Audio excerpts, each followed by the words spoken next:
তাই বলবো আমার নবী বলে কবরের প্রথম রাত হলো ডান পাশের মাটি এক প্রান্তে যাবে, বাম পাশের মাটি এক প্রান্তে যাবে।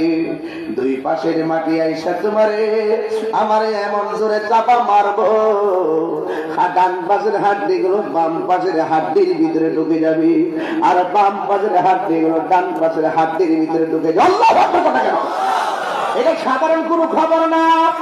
বাড়ির পাশে আগুন লাগলে মানুষ ফায়ার সার্ভিস আইনা আগুন নিভাইতে আসে। আম গাছ দিয়ে পইরা পা ভাঙে গেলে যায় হসপিটালে যায় কি করে এক্সরে করে, কথা কোন ঠিক না বেটি, প্লাস্টার করে রড ঢোকায় ঠিক করে।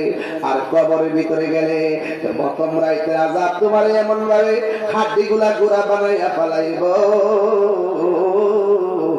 একটা মানুষ তোমার কান্নার আওয়াজ শোনার ক্ষমতা নাই। গরু শুনবে, ছাগল শুনবে, সব শুনবে, কিন্তু কেউ তোমার খবরের পারে যায় দাঁড়াইতো না। কেমন আছো খুদ এই কথা কেউ কইতো না, কারণ মানুষ দুনিয়ার টাকার ভাগ নিতে ব্যস্ত, কিন্তু কবরের কষ্টের ভাগ পৃথিবীর কেউ নেওয়ার কোন সুযোগ নাই। এই জন্য আমার নবী বলেন হাড্ডিগুলো ডান পাশের হাড্ডি বাম পাশে ঢুকে যাবে, বাম পাশের হাড্ডি ডান পাশে ঢুকে যাবে। এমন ভাবে কবরের ভিতরে যখন শুরু হয়ে যাবে, বন্ধুরা রে আমার, শুধু তাই নয়, 2 নম্বর আযাব কোনটা জানেননি ভাই? প্রথম রাত্রে দ্বিতীয় নম্বর আযাবটা হলো এই কবরের ভিতরে জাহান্নামের হাওয়া ঢুকায় দেওয়া হবে। এই জাহান্নামের হাওয়ায় পড়ে সেটা কারার হয়ে যাবে।